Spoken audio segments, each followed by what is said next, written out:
How to check GPU temperature on Windows 11.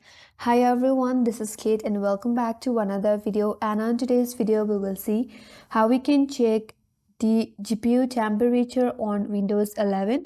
So without further ado, let's get started with our video.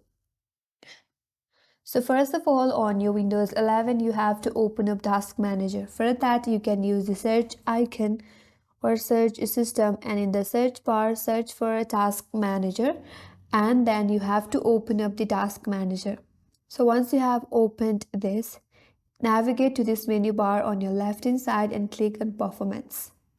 So once you're under Performance, under this section there you have your GPU, and if you notice there, the temperature is displayed at the bottom of the GPU details right here.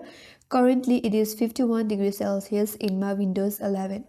So this is the way to find or look your GPU temperature in Windows 11, and these methods will work only if your GPU supports temperature monitoring and uses updated drivers. And that's all for this video.